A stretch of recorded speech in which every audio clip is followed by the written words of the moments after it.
بعد میرے محترم بھائی اور دوستو، اللہ تعالیٰ کے دربار میں انسان کی قیمت اس کے حسب نسب، اس کی شکل و صورت پر نہیں ہے، بلکہ اس کے اندر جو اس کی صفات ہیں، اس کے جسم سے جو نکلنے والے اعمال ہیں، اس کے لحاظ سے انسان کا وزن ہوتا ہے۔ ہم کسی کو تولتے ہیں اس کی دنیا پر، اس کی چیزوں پر، اس کے خاندان پر۔ یہ تول اللہ کے ہاں ہے نہیں۔ وہاں جو تول لگا ہوا ہے وہ ہے ان اکرمکم عند اللہ اتقاکم۔ سب سے زیادہ عزت وہ پاتا ہے جو سب سے زیادہ اللہ سے ڈرنے والا ہوتا ہے۔ قیامت کے دن ایک فرشتہ اللہ کی طرف سے اعلان کرے گا، الا وانکم جعلتم نسبا وجعلت نسبی، اے لوگو ایک نسب تم نے بنایا، ایک ہم نے بنایا، یعنی ایک معیار عزت تم نے بنایا، ایک اللہ نے بنایا۔ جعلت اکرمکم اتقاکم، میں نے تمہیں بتایا کہ سب سے زیادہ عزت والا تقوی والا ہے، ولیکن ابیتم، تم نے تو انکار کر دیا۔ وقلتم ان فلان ابن فلان خیر من فلان ابن فلان، تم نے اپنے ہی گھڑ لیے، کسی کو مال کی وجہ سے عزت دی، کسی کو حکومت کی وجہ سے عزت دی، کسی کو شکل کی وجہ سے عزت دی، کسی کو کسی وجہ سے۔ جو میرا معیار تھا وہ تم نے ٹھکرا دیا، اپنے تم نے نئے نئے گھڑ لیے۔ الیوم اضع نسبکم وارفع نسبی، آج تم سب دیکھ لو گے تم نے جو معیار بنائے تھے وہ سب میں توڑ دوں گا، اور میں نے جو معیار بنایا تھا تقوی والے، عزت والے، وہ آج میں بلند کر دوں گا۔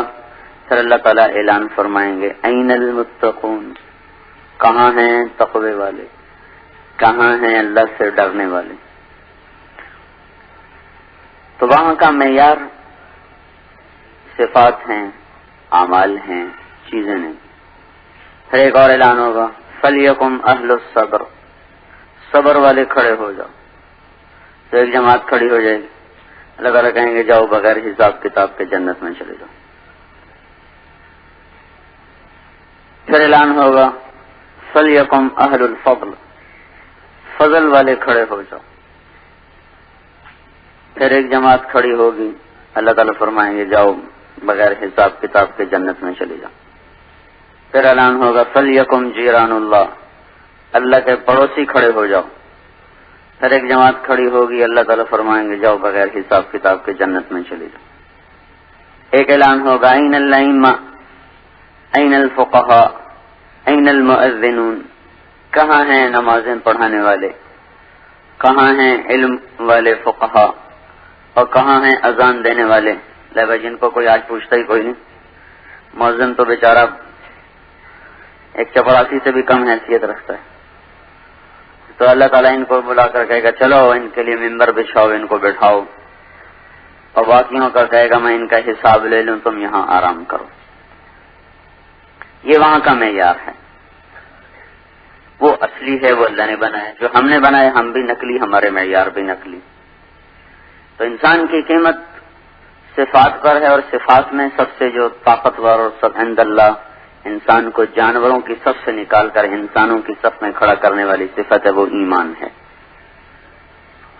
ایمان لانے سے انسان جانوروں سے نکل جاتا ہے، انسان انسانی شکل میں انسان ہوتا ہے، ورنہ اللہ تعالیٰ ارشاد فرماتے ہیں اولئک کالانعام بل ہم اضل، یہ جانور ہیں بلکہ جانوروں سے بھی بدتر ہیں۔ پھر اسی مضمون کو اور زیادہ شدت اور سختی کے ساتھ اللہ نے بیان فرمایا، انہم الا کالانعام بل اضل سبیلا، یہ جانور کے علاوہ کچھ اور ہیں ہی نہیں، سوائے جانور کے اور کچھ انہیں کہا جا سکتا ہی نہیں، بلکہ ان سے بھی یہ بدراہ ہیں اور ان سے بھی زیادہ یہ گمراہ ہیں۔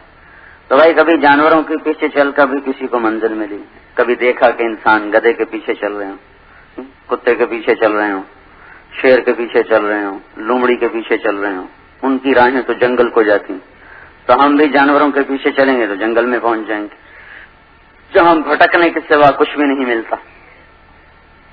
تو ایمان آج کہ مادیت اور مادہ پرستی کا توڑ ہے ایمان پر محنت کرنا۔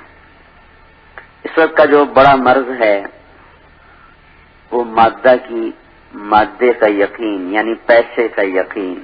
چھوٹے بچوں کو بھی آپ پیسے دے دیں، اسے واپس مانگے وہ نہیں دیتا، چھوٹا سا بچہ، اسے پتہ بھی نہیں ہے کیا چیز ہے، لیکن وہ اس کو واپس نہیں کرے گا کہ میں نے نہیں دینا۔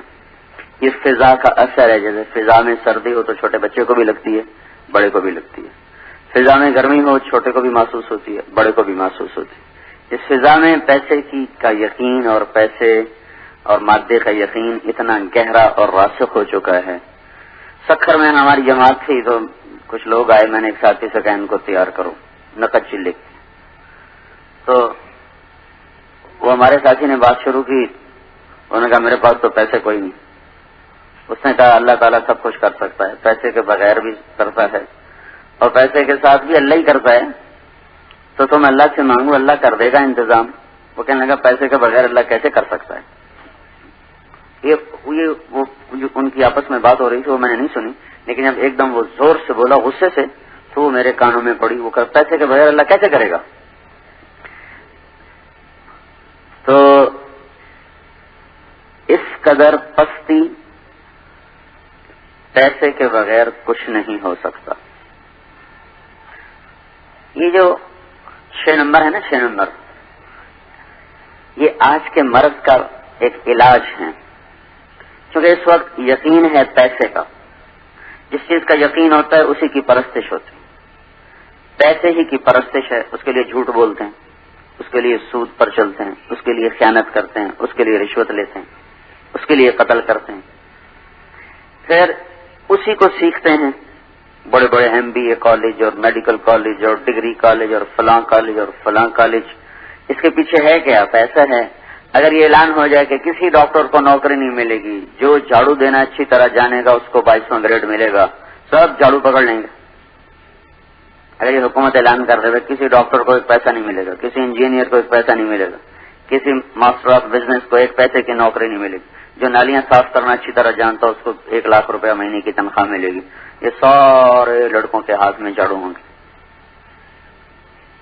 تو جو سیکھنا سکھانا ہے اس کے پیچھے بھی پیسہ محرک ہے، پھر سارا دن تذکرے بھی اسی کے ہیں۔ پھر پیسے کو وزن پر انسان کا وزن کیا جاتا ہے، پیسے کے وزن پر، چیزوں کے وزن پر انسان کا وزن کیا جاتا ہے، اسی کو مقصود بنا کے سفر کیے جاتے ہیں، اسی کی سارا دن بازاروں میں تبلیغ ہو رہی ہے، اسی کی سارا دن شہروں میں تبلیغ ہو رہی، دیہاتوں میں تبلیغ ہو رہی، سارے عالم میں تبلیغ ہو رہی ہے۔ تو ایک جو جڑ ہے مذہب، اس کے گرد یہ چند چیزیں انسان ان کو لے کر گردش کر رہا ہے۔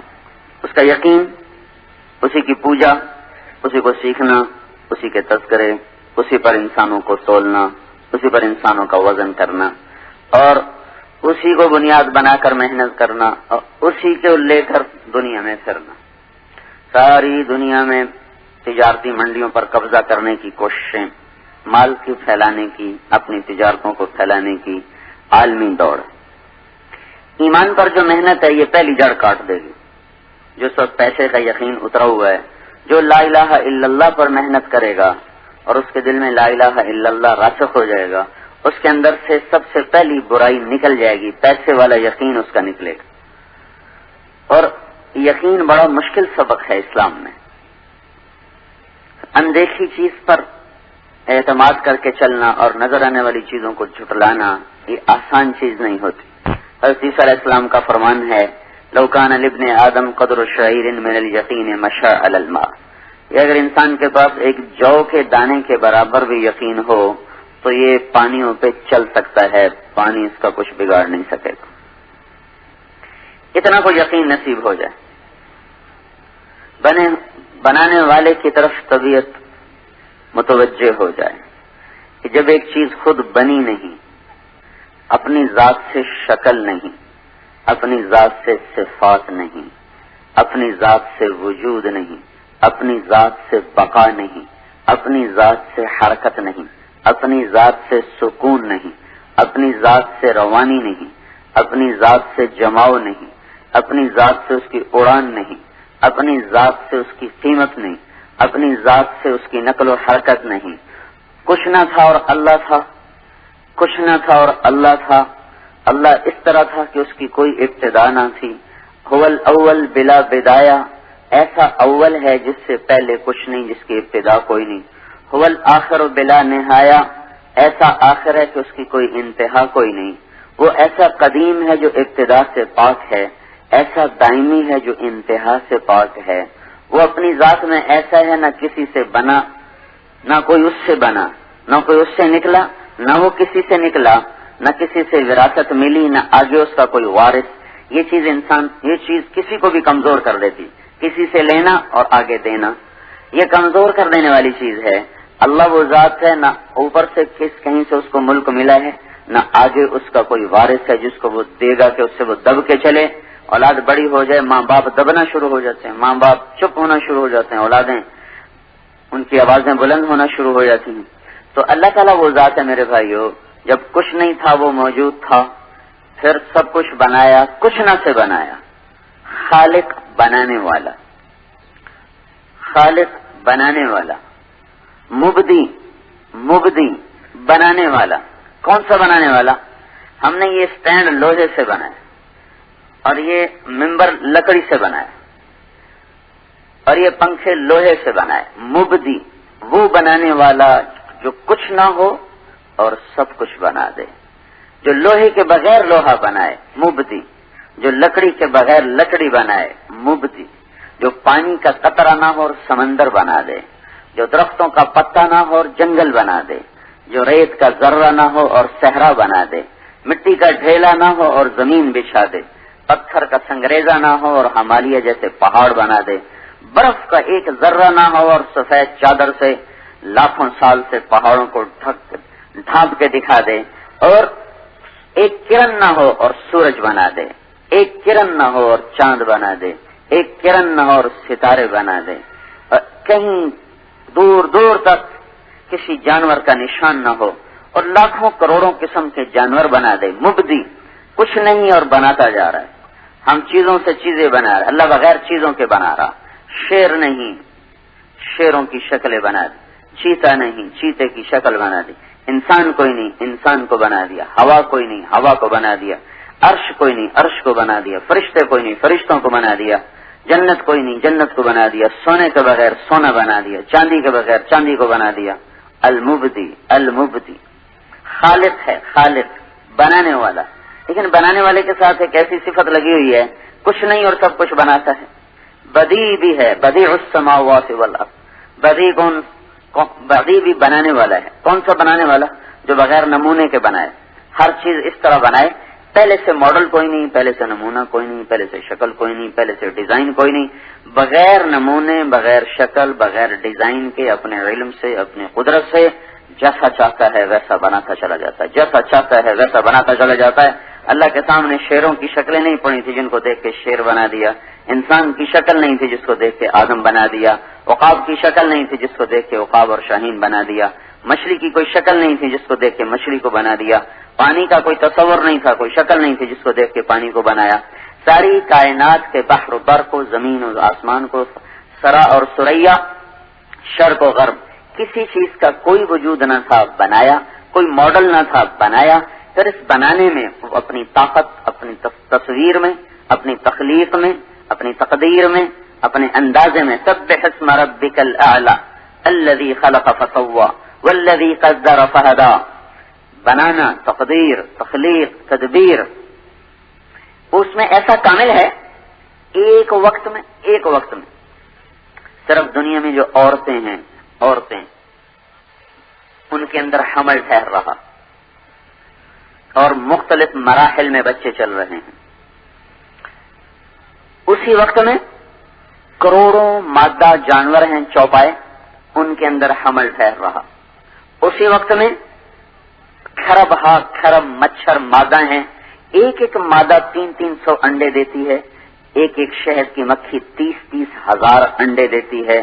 اور اس طرح جانوروں میں انڈے دینے والے، مچھلیاں سمندر میں انڈے دینے والی، درختوں پہ پرندے انڈے دینے والے کروڑ، ارب، کھرب.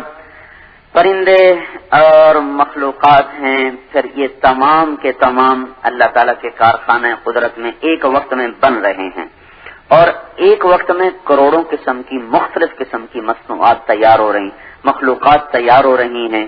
ماں کے پیٹ میں کہیں بچہ بن چکا ہے، کہیں بن رہا ہے، کسی کے پیٹ میں آنکھ بن رہی، کسی کا ہاتھ بن رہا، کسی کے ناخن بن رہے، کسی کے پاؤں بن رہے، کسی کی کمر کی ہڈی بن رہی، کسی کا دل بن رہا، کہیں پھیپھڑے بن رہے، کہیں کان بن رہے، کہیں دماغ بن رہا، کہیں زبان بن رہی، اور کہیں ہاتھ بن رہا، کہیں اس کی انگلیاں بن رہی، کہیں کوہنی بن رہی، کہیں چھاتی بن رہی، کہیں سینہ بن رہا، کہیں پھیپھڑے بن رہے، کہیں آنتیں بن رہی، کہیں جگر بن رہا، کہیں تلی بن رہی، کہیں مثانہ بن رہا، کہیں ٹانگیں بن رہی، کہیں ران بن رہی، کہیں گھٹنے بن رہے، کہیں ہڈیاں بن رہی، کہیں گوشت چڑھایا جا رہا، کہیں کھال لگائی جا رہی، کہیں آنکھوں میں رنگ بھرا جا رہا، اور اس کا ڈیزائن ایسا بنایا جا رہا ہے کہ دھرتی میں کوئی آنکھ ایسی نہ ہو، انگلی بنائی جا رہی، ایسی بنائی جا رہی کہ دھرتی میں کسی کی کوئی انگلی ایسی نہ ہو۔ انگلی چھوڑو بھائی، یہ جو پورے ہیں پورے، ان پہ لگنے والی لکیریں بھی ایک جیسی نہ ہوں۔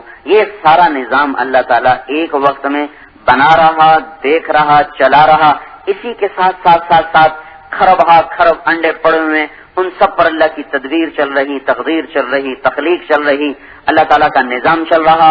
اس ساری کائنات کے بناتے ہوئے پھر ادھر نباتات میں کہیں پھول نکل رہے، کہیں کلیاں نکل رہی، کہیں خوشے لگ رہے، کہیں گوشے پک رہے، کہیں پھل پک رہے، کہیں رس بھرا جا رہا، کہیں مٹھاس بھری جا رہی، کہیں کڑواہٹ بھری جا رہی، کہیں کسیلا بن بھرا جا رہا، کہیں کہیں سفید پینٹ ہو رہا ہے، کہیں سرخ پینٹ ہو رہا ہے، کہیں سبز پینٹ ہو رہا ہے، کہیں بیجوں کو بکھیر کے ڈالا جا رہا ہے، کہیں کٹھا کر کے رکھا جا رہا، کسی پھل کو موٹا کیا جا رہا، کسی کو چھوٹا کیا جا رہا، کسی کو نیلا، کسی کو پیلا، کسی کو سفید، کسی کو سرخ، کوئی زمین کے اندر اگ رہا، کوئی زمین کے اوپر بچھ رہا، کوئی تھوڑا سا اوپر کر کے نکل رہا، کوئی اس سے اوپر نکل رہا، کوئی اس سے اوپر نکل رہا، کوئی 50 فٹ کی بلندی پہ جا کے پیدا ہو رہا، کسی کے اندر پانی بھرا جا رہا، کسی کے اندر گودا بھرا جا رہا، کسی کے اندر رس بھرا جا رہا، گنے کے اندر اللہ تعالیٰ شربت کی بوتلیں تیار کر کے پیک کر کے نکال رہا۔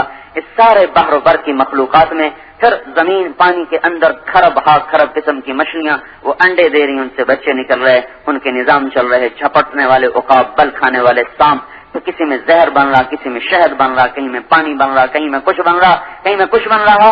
اللہ وہ ہستی ہے جو سارے کارخانے میں ایک دفعہ بھی خطا نہیں کھاتا، کہیں خطا نہیں کھاتا، ایک دفعہ بھی خطا نہیں کھاتا۔ مور کے انڈے سے مرغا نکلا ہے، مرغے سے بکرا نکلا ہے، بکرے سے کتا نکلا ہے، کتے سے بندر نکلا ہے، بندر سے فاختہ نکلا ہے، فاختہ کے انڈے سے کوئل نکلا ہے۔ اتنا جو نظام چل رہا ہے، کہیں تو کوئی خطا ہو، کہیں تو کوئی غلطی ہو، وہ اللہ ہے جو ساری کائنات کو بلا خطا بناتا ہے۔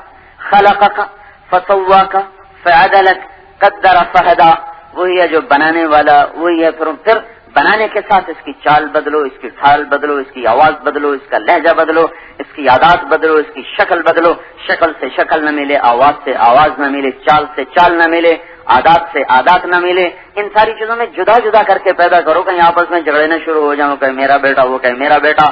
ساری کائنات کی شکلیں جدا، رنگ جدا، ذائقے جدا، اور چال جدا، انداز جدا، پھر ان کے اندر ان کا علم بھرو، ان کی ضرورتوں کو بھرو۔ فاختہ نے کیا کھانا ہے اس کو پیدا ہوتے ہی سکھاؤ، مرغی کے انڈے سے مرغی کے بچے نے نکلتے ہی کیسے کھانا کھانا ہے، کیسے دانا چگنا ہے، ہم تو اپنے بچوں کو 2.5 سال تک سکھاتے رہتے ہیں۔ مرغی کا بچہ انڈے سے نکلا ایسے ٹک ٹک ٹک ٹک ٹک ٹک دانا چگنا شروع کر دیا، ان کو تیرنا، مرغابی کے بچے کو انڈے سے نکالا، پانی میں ڈالا، اس نے تیرنا شروع کر دیا، سانپ کے بچوں کو نکالا، اس نے بل کھانا اور لہرانا شروع کر دیا۔ یہ سارا نظام ان کو دینا، ان کو سکھاؤ، ان کو کھلاؤ، ان کو پلاؤ، ان کو ان کا انداز دو۔ زہر سانپ نے بنانا ہے، کیسے بنانا ہے؟ پیچیدہ مشکل ترین عمل ہے، جس سے زہر بن کر اس کے جا کر یہاں گلینڈز میں جمع ہوتا ہے، وہ کھا رہا، وہی غذا ہے، یہی گھاس پھوس میں سے چیزیں کھینچ کے سانپ کھا رہا، کوئی کبھی وہ مینڈک کو پکڑ کے کھا گیا، کبھی چوہا پکڑ کے کھا گیا، اسی چوہے کو بلی نے کھایا تو زہر نہ بنا، اسی چوہے کو سانپ نے کھایا تو زہر بن گیا، اسی پانی کو بکری نے پیا تو اس کے پیٹ میں جا کے دودھ بن گیا، اسی پانی کو سانپ نے پیا، اس کے پیٹ میں جا کے زہر بن گیا، اسی پانی کو ہرن نے پیا، اس کے پیٹ میں جا کے مشک بن گیا، اسی پانی کو ریشم کے کیڑے نے پیا، اس کے اندر سے وہ ریشم بن کے نکلا۔ یہ ساری آیات و نشانیاں ہیں جو یہ بتاتی ہیں کہ ایک اللہ ہے جو اس کائنات کا مالک ہے، جو اس اللہ کو اپنے ساتھ لے لے گا اس کے سارے مسئلے حل ہو جائیں گے۔ اس وقت کی مادہ پرستی کا شافی علاج، کافی علاج لا الہ الا اللہ، اللہ پر اعتماد، اللہ پر یقین اور اللہ پر توکل. جو دل اللہ کی طرف پھر جائے گا، اللہ تعالیٰ کا پہلا فضل اس پہ یہ ہوگا کہ مخلوق سے اس کو بے نیاز کر دے گا. سالم بن عبداللہ بن عمر بیت اللہ کا طواف کر رہے تھے، حضرت عمر کے پوتے ہیں، بہت بڑے عالم تھے. تو ہشام بن عبد الملک بڑا بادشاہ تھا، تو وہ بھی بیت اللہ کا طواف کر رہا تھا.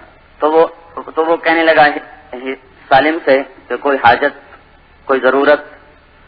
تو وہ کہنے لگے اللہ کے گھر میں اللہ کو چھوڑ کے کسی اور سے مانگوں، بڑی چھوٹی بات. تو وہ ہشام چپ ہو گیا. جب طواف کر کے باہر نکلے، کہنے لگا آپ تو بتاؤ. کہنے لگے کیا بتاؤں؟ کا کوئی ضرورت بتاؤ. کہنے لگے دنیا کی بتاؤں آخرت کی بتاؤں؟ کہنے لگا دنیا کی بتاؤ، آخرت کی میں کیا کر سکتا ہوں؟ تو کہنے لگے ما سألت من یملکھا فکیف من لا یملکھا، دنیا تو کبھی دنیا کے بنانے والے سے نہیں مانگی، تجھ سے کیا مانگوں گا.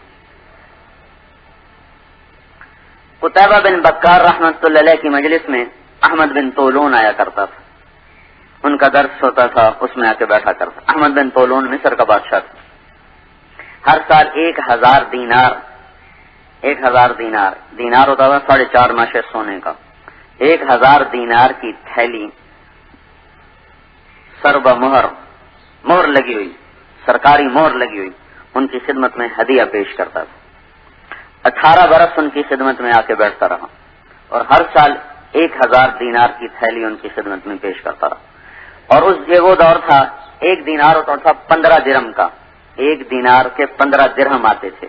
اور اس زمانے میں، اس دور میں 300 درہم کے ساتھ ایک متوسط گھر آسانی سے سال گزار لیتا تھا. 300 درہم کے ساتھ ایک متوسط گھرانہ کشادگی سے سال پورا کر لیتا تھا. اس دور میں وہ دیا کرتا تھا 1000 دینار سالانہ. 18 برس کے بعد ایک فتوے میں ضرورت پڑ گئی ان کے دستخط کی. فتویٰ صحیح نہیں تھا، پیچھے خلافت کا مسئلہ تھا، اس میں کچھ تبدیلی تھی، چاہتے تھے. تو انہوں نے فتویٰ دینے سے انکار کر دیا. تو وہ غصے میں کہنے لگا میرے پیسے واپس کرو، یا فتوے پہ دستخط کرو یا میرے پیسے واپس کرو. اب اسے خیال تھا کون پیسے رکھتا ہے 18 سال. انہوں نے کہا جی بہت اچھا. گھر گئے اور 18 کی 18 تھیلیاں، ان کی مہریں بھی نہیں ٹوٹی تھیں، ویسے لا کر اس کے منہ پہ ماری. کہ صرف 18,000 پہ تو میرا ایمان خریدنا چاہتا ہے، صرف 18,000 پر. سارا جہان بھی دے دے تو یہ کام نہ کرو. ہاں بھائی، آج کے غلامی ہے، پیسے کا یقین غلامی ہے، بدترین غلامی ہے. سنے تہذیب حاضر کے گرفتار، غلامی سے ہے بدتر بے یقینی. اللہ پر یقین کا اٹھ جانا اور مال اور جیب پہ یقین کا آ جانا، یہ بدترین غلامی ہے. تو بھائیو، اس کے توڑ میں ہے لا الہ الا اللہ کی دعوت اور لا الہ الا اللہ کی محنت. جتنا لا الہ الا اللہ دل میں راسخ ہوگا، اتنا محمد الرسول اللہ جسم پہ ظاہر ہوگا.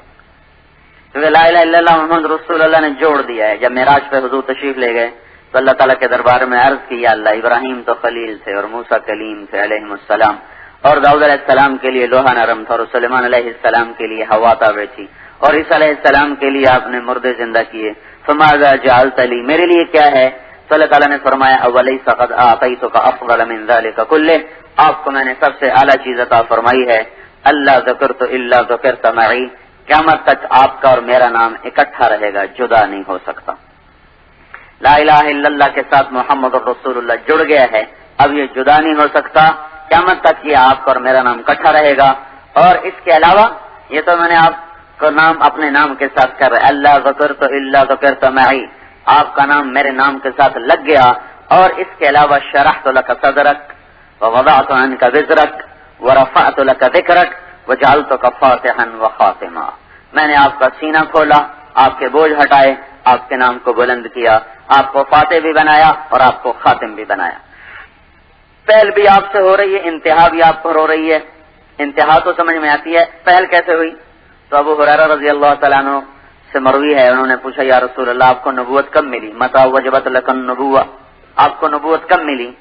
تو اس کا ان کے سوال کے مطابق اس کا جواب تھا 40 سال کی عمر میں غار حرا میں. یہ اس کا جواب تھا ان کے سوال کے مطابق. لیکن جو آپ نے جواب دیا وہ بڑے آگے کی سطح کا جواب دیا. آپ نے فرمایا کنت نبیّا وإن آدم بین الروح والجسد. ابھی آدم علیہ السلام کی کہانی شروع ہی نہیں ہوئی تھی اور مجھے نبوت مل چکی تھی.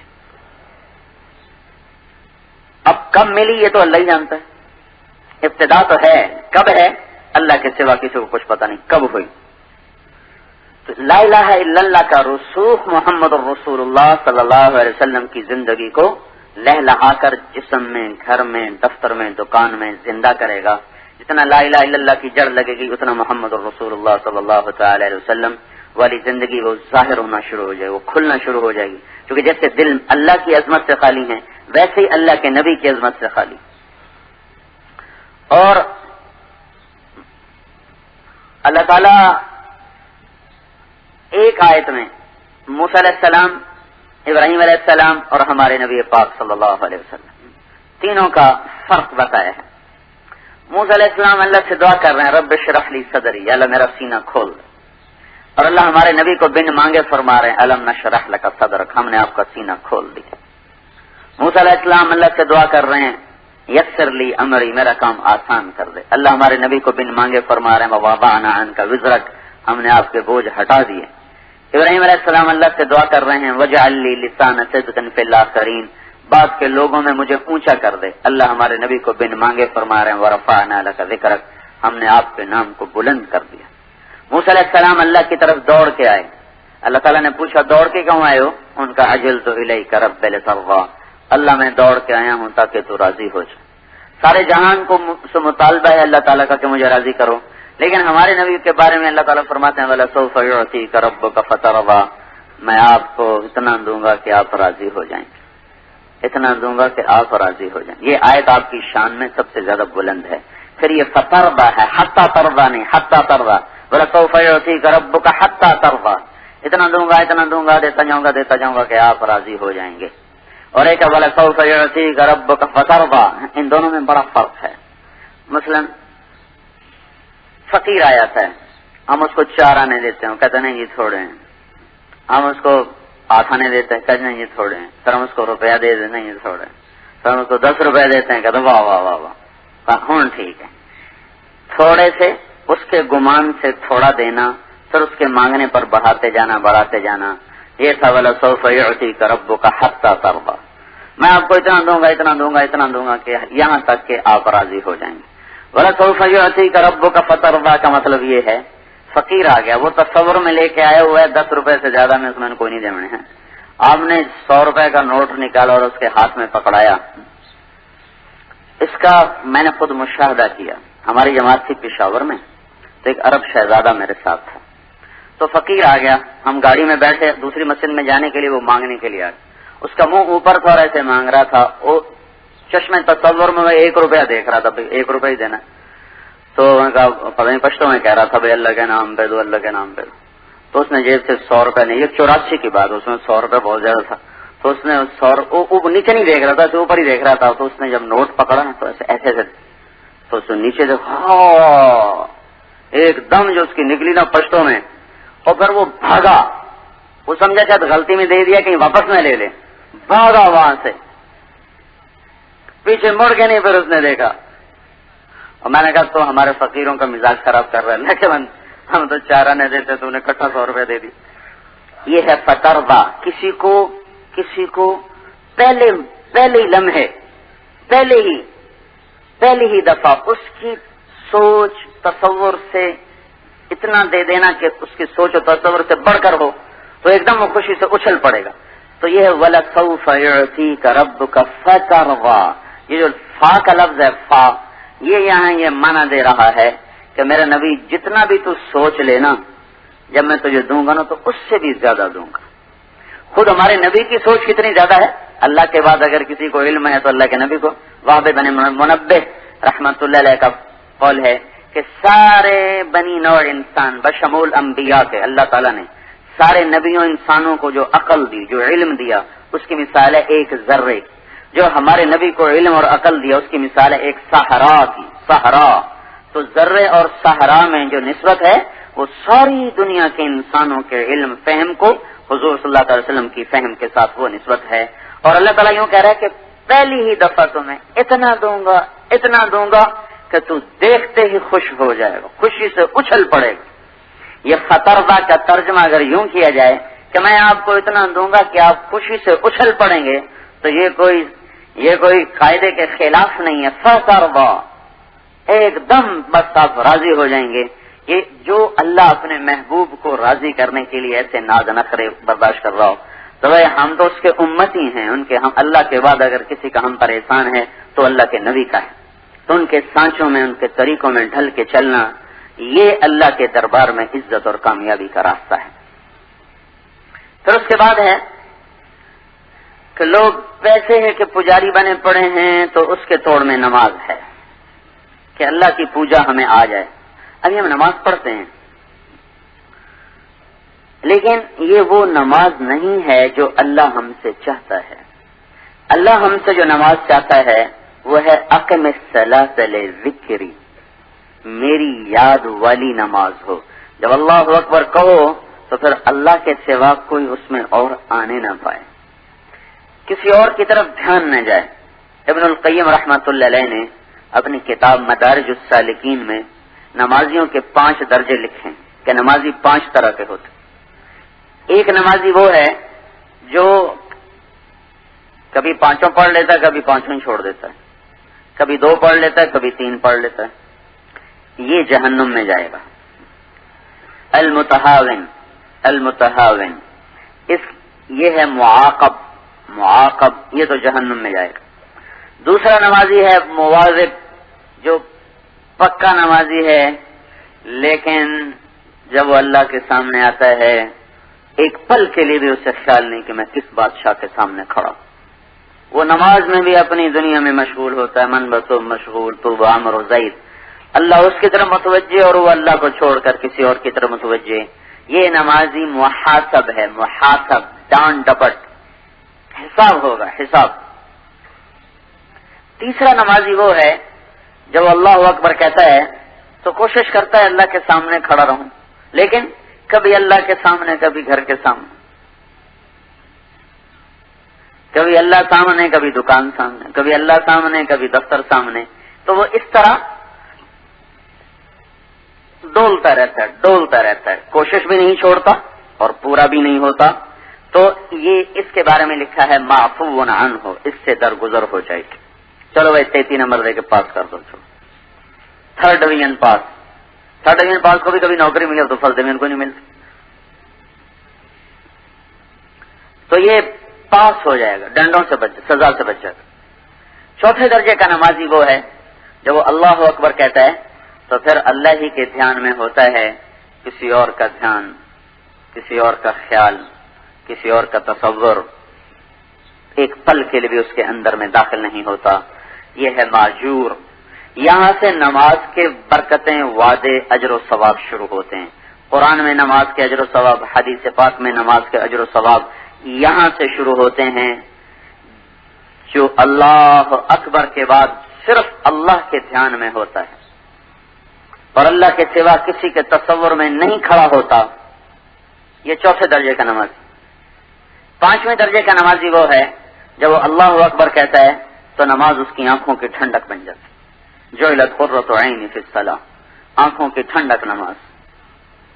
ابو ریحانہ رضی اللہ تعالیٰ عنہ سفر سے واپس آئے, ان کی بیوی گھر میں داخل ہوئے, سفر سے واپس آئے, بیوی کو بھی انتظار, خامند کو بھی انتظار, خلوت میں ہیں.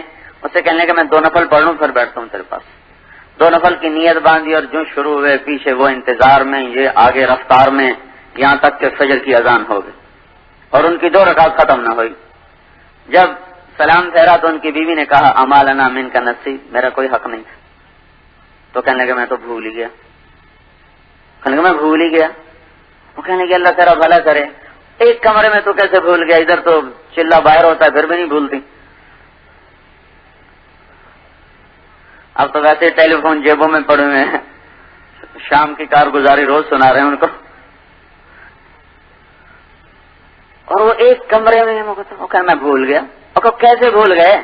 کہ جب میں نے نماز شروع کی تو جنت میرے سامنے کھل کے اس طرح آئی کہ مجھے یاد ہی نہیں رہا میں کہاں کھڑا ہوں.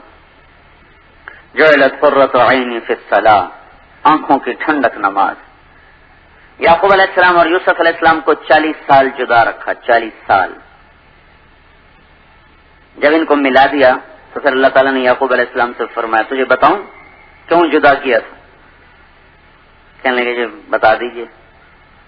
تو اللہ تعالیٰ نے فرمایا تو نماز پڑھ رہا تھا، یوسف تیرے برابر سویا ہوا تھا، چھوٹا بچہ، وہ رونے لگا تو نماز میں کھڑے کھڑے اس کو یوں دیکھنے لگا، کیوں رویا ہے؟ تیری توجہ بھی ہٹ گئی، تیری نظر بھی ہٹ گئی، تو اس کو یوں دیکھنے لگا کیوں رو رہا ہے؟ کہا مجھے اس سے غیرت آئی، میرا نبی ہو اور میرے سامنے اور پھر مخلوق کو دیکھے بھی صحیح، سوچے بھی صحیح، ان آنکھوں کو بھی واپس لے لوں گا جو ادھر اٹھی ہیں اور جدا بھی کر دوں گا جس کی طرف اس کا خیال گیا ہے۔ 40 سال رلایا، آنکھیں چلی گئیں، وَبِيَضَّتْ عَيْنَاهُ مِنَ الْحُزْنِ فَهُوَ قَضِيمٌ۔ 40 سال تو اقم الصلاۃ لذکری، پیسے کی پوجا سے نکل جائے گا، ہر نمازی نہیں، ہر نمازی نہیں، وہ نمازی جس کو اللہ اکبر کے بعد اللہ کے سوا کسی کا دھیان نہ آئے۔ جو نچلے درجے کی 3 نمازیں ہیں ان کا اثر کبھی ہوگا کبھی نہیں ہوگا، کبھی چونکہ یہ کمزور درجے کی ہیں، طاقتور حصار ہو، قلعے کی دیوار مضبوط ہو تو تب دشمن کا وار روکنا آسان ہوتا ہے، دیوار ہی ریت کی بنا دو تو وہ تو پہلے ہلے میں گر جائے گی۔ تو بھائیو نماز پر ایسی محنت کرنا کہ جب ہم اللہ اکبر کہیں تو پھر اللہ ہی کا دھیان ہو، اللہ کے سوا کسی اور کا دھیان نہ ہو۔ اور جتنی صفات ہیں وہ دعوت سے زندہ رہتی ہیں، دعوت مٹ جائے تو ان کا وجود مٹنا شروع ہو جاتا ہے۔ ابھی ہمارے اندر بھی نماز کا تذکرہ ختم ہو گیا ہے، نماز کو تفصیل سے بیان کرنے کا رواج ختم ہو گیا۔ سارے تبلیغ والے اب یا پہلا نمبر بیان کرتے ہیں یا چھٹا نمبر بیان کرتے ہیں، باقی 4 نمبر انہوں نے گول کر دی۔ جس چیز کی دعوت مٹے گی اس میں ذوف آ جائے گا، جس چیز کی دعوت مٹے گی اس کو انسان بھولنا شروع کر دیتا۔ میں جب یہاں لاہور پڑھتا تھا تو سب سے پہلا اثر جو میرے اوپر تبلیغ کا ہوا وہ باتوں کا نہیں ہوا تھا، بات تو سنتے ہی نہیں تھا،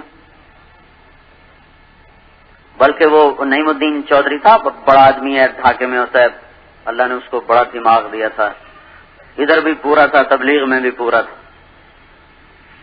ہر جگہ گولڈ میڈل لیا، ہر جگہ گولڈ میڈل لیا۔ تو وہ میں نے خود اس کو کمرے سے نکال دیا، اپنے کمرے سے، خبردار دوبارہ میرے کمرے میں آئے۔ تو ایک دن کیا ہوا، میں نے اس کو نماز پڑھتے دیکھا، وہ جس طرح نماز پڑھ رہا تھا میں نے زندگی میں ایسی نماز کبھی دیکھی نہیں تھی۔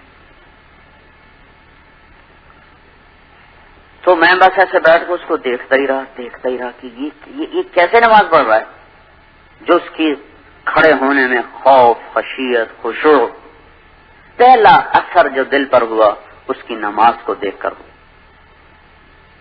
یعنی جو پچھلی اس کے ساتھ بدتمیزی کی اس پر ندامت ہوئی۔ پھر جو دوسرا اثر ہوا وہ بھی نماز کا ہوا کہ میں آیا نیو ہاسٹل کچھ اپنے دوستوں سے ملنے کے لیے، تو کینٹین کے باہر وہ ٹیبلز ہوتے تھے، اس میں ہم بیٹھے کچھ کھا پی رہے تھے، اتنے میں عصر کی اذان ہو گئی، مسجد ہاسٹل کے اندر تھی، میرا منہ اس طرح تھا سامنے بلاک کی طرف، تو سامنے سیڑھیاں تھیں، تو میں نے دیکھا وہ سیڑھیوں سے گھسٹتا ہوا نیچے آ رہا تھا، اس کی ٹانگ ٹوٹی ہوئی تھی، بیساکھیاں تھیں نہیں، تو اس نے ساری سیڑھیوں کو گھسٹتے ہوئے وہ عبور کیا، نیچے اترا، پورا یہاں سے لے کر وہاں تک مسجد تھی، اتنا لمبا برآمدہ تھا، یہ سارا وہ گھسٹتا ہوا گیا، اور ہم ہنس رہے تھے، کھلکھلا رہے تھے، ایک دم جو اس پہ نظر پڑی تو چپ ہم، اور ہم اس کو دیکھ رہے، ہماری نظریں اس کا تعاقب کر رہی، اور وہ اسی طرح گھسٹتا ہوا گیا، اور جا کر اس نے نماز پڑھی، پھر تھوڑی دیر بعد ہم نے اس کو نکلتے دیکھا، وہ بھی اسی طرح وہ گھسٹتا ہوا واپس گیا اور ساری سیڑھیاں چڑھ کر اپنے وہ کمرے میں گیا۔ یہ دوسرا تاثر بھی نماز نے طبیعت پہ چھوڑا۔ اب تو تبلیغ والے غیر تبلیغ والے کی نماز میں فرق ہی نظر نہیں آتا، جیسا وہ قتل کر رہا ہوتا ہے نماز کو، ایسی جو جماعت نکلی ہوتی وہ قتل کر رہی ہوتی نماز کو۔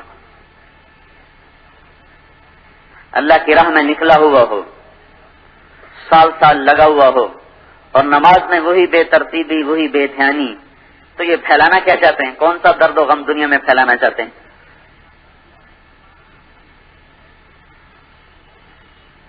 ساری دنیا کے مسائل کی چابی ہے 2 نفل، 2 رکعت۔ اللہ کے نبی نے کر کے دکھایا، بتلا کے سن، قم فصل فإن فی الصلاۃ شفاء، اٹھ ابو ہریرہ پڑھ نماز میں شفا ہے۔ 4 دن گزر گئے، گھر میں کچھ نہیں۔ 3 دن کا فاقہ تو آپ برداشت کیا کرتے تھے، 4تھا دن آ گیا، کچھ نہیں۔ عائشہ رضی اللہ تعالیٰ نے سے کہنے لگے اب تو اللہ سے مانگتا ہوں جا کے۔ تم کہاں گئے مانگنے؟ مسجد میں 2 رکعت کی نیت باندھی، 1 ستون کے پیچھے سلام پھیرا، پھر دوسرے ستون کے پیچھے نیت باندھی، پھر سلام پھیرا، پھر تیسرے ستون کے پیچھے۔ ستون بہت زیادہ تھے مسجد نبوی میں کھجور کا، جگہ بدل رہے نفل پڑھ رہے، جگہ بدل رہے نفل پڑھ رہے۔ پیچھے سے حضرت عثمان رضی اللہ تعالیٰ عنہ آئے، تو انہوں نے پوچھا اللہ کے رسول کہاں ہیں؟ تو حضرت عائشہ نے فرمایا ما طعم آل رسول اللہ من 4 ایام شیئا، 4 دن ہو گئے تھے آل رسول کے گھر میں کچھ بھی نہ تھا۔ نماز پڑھنے گئے، اللہ سے مانگنے گئے۔ عثمان رضی اللہ تعالیٰ عنہ رونے لگے، کہنے لگے مجھے کیوں نہ بتایا، عبد الرحمن کو کیوں نہ بتایا، ثابت بن قیس بن شماس کو کیوں نہ بتایا۔ پھر گھر گئے اور اونٹ بھر کے لائے سامان کا، اتارا رکھا، پھر دوبارہ گئے، پکانے میں دیر لگے گی، جو گھر میں پکا تھا وہ بھی لے کے آئے، سالن پکا تھا، روٹی پکی تھی، جو بھی پکا تھا اٹھا کے لا کے رکھا اور واپس چلے گئے۔ جب آپ نماز سے فارغ ہو کر واپس آئے تو آپ نے پوچھا بھائی کچھ آیا، کچھ ملا؟ تو حضرت عائشہ رضی اللہ تعالیٰ نے کہا اللہ تعالیٰ آپ کو خالی تو نہیں بھیج سکتے تھے، یہ دیکھیے کیا کچھ آیا پڑا ہے۔ واہ واہ، کون لایا؟ کہا جو عثمان لائے۔ تو آپ نے ایک دم ہاتھ اٹھا کر کہا یا اللہ میں عثمان سے راضی ہوں، تو بھی اس سے راضی ہو جا، یا اللہ میں عثمان سے راضی ہوں، تو بھی اس سے راضی ہو جا، یا اللہ میں عثمان سے راضی ہوں، تو بھی اس سے راضی ہو جا۔ 3 دفعہ آپ نے ارشاد فرمایا۔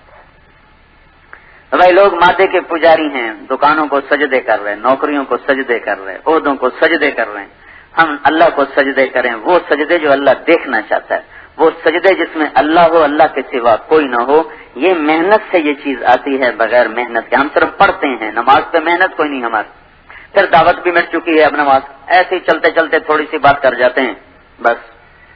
تو اس لیے اپنے اندر سے بھی نماز کی عظمت اور اہتمام اور نماز کے لیے ایک بے قراری وہ ختم ہو گئی۔ نفل مختصر کرو بھائی، مختصر کرو بھائی۔